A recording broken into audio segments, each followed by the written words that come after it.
Adaline Marie Bowman lahir pada hari tahun baru, 1 Januari 1908, di San Francisco. Ia tumbuh besar menyaksikan dunia yang terus berubah, listrik, mobil, radio, hingga perang. Adaline kemudian menikah dengan seorang insinyur muda, dan dari pernikahan itu lahirlah seorang putri bernama Fleming. Namun kebahagiaan mereka berakhir tragis ketika sang suami meninggal dalam kecelakaan kerja saat pembangunan jembatan Golden Gate, meninggalkan Adaline sebagai janda muda. Suatu malam bersalju pada tahun 1937, ketika berusia 29 tahun, hidup Adaline berubah selamanya. Mobil yang dikendarainya tergelincir, terjun ke sungai yang membeku, dan tubuhnya membeku hingga jantungnya berhenti berdetak.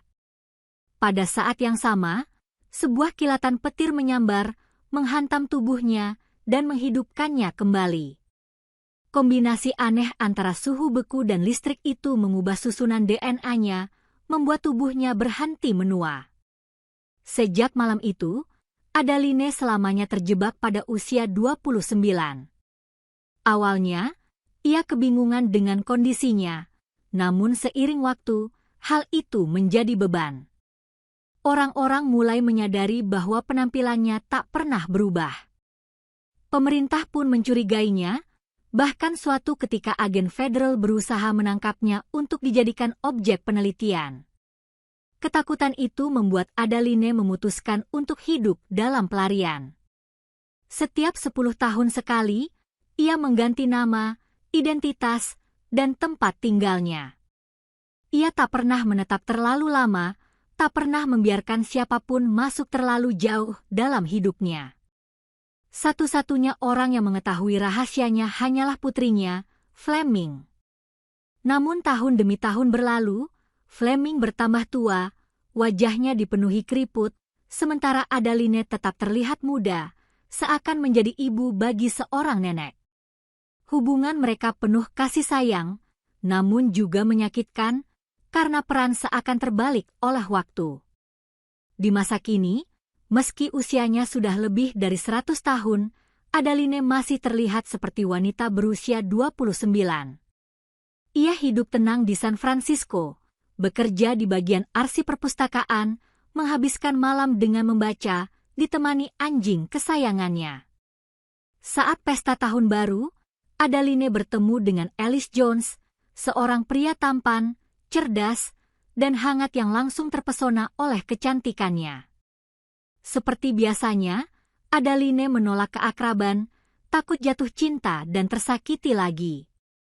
Namun Alice tidak menyerah. Ia terus berusaha dengan tulus, dan perlahan Adaline mulai membuka hati. Untuk pertama kalinya dalam puluhan tahun, ia kembali merasakan debar cinta. Mereka berjalan bersama, berbincang tentang sejarah, dan tertawa, meski Adaline masih menyimpan rahasianya rapat-rapat.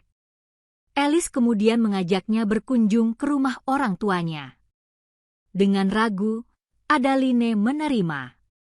Di rumah keluarga itu, ibunda Alice menyambutnya hangat, namun ayahnya, William, tertegun.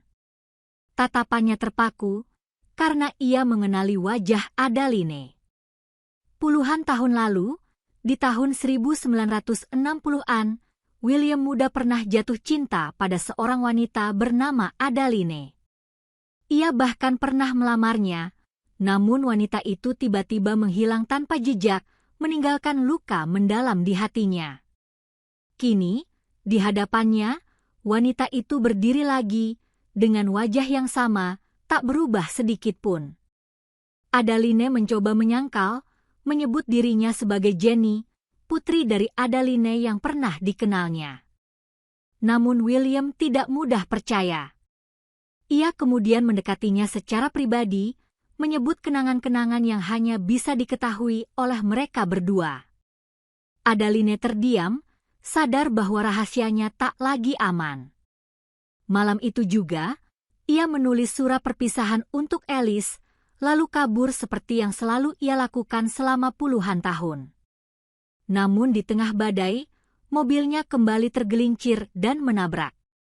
Tubuhnya kembali terhenti, jantungnya berhenti berdetak, persis seperti kecelakaan puluhan tahun lalu. Bedanya kali ini, tidak ada sambaran petir.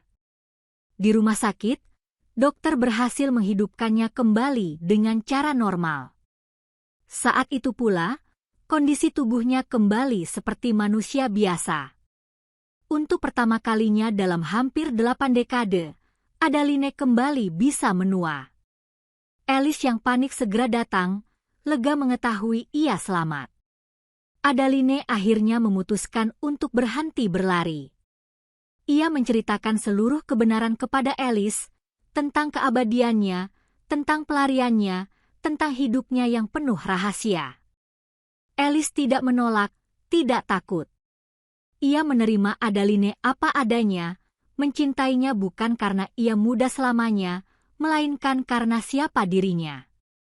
Beberapa waktu kemudian, saat bersiap untuk menghadiri sebuah acara resmi bersama Alice, Adaline bercermin.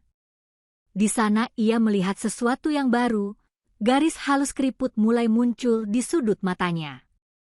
Alih-alih takut, bibirnya tersenyum. Setelah 100 tahun lebih berlari, Adaline akhirnya siap menerima waktu, menua, dan menjalani hidup dengan cinta yang sesungguhnya.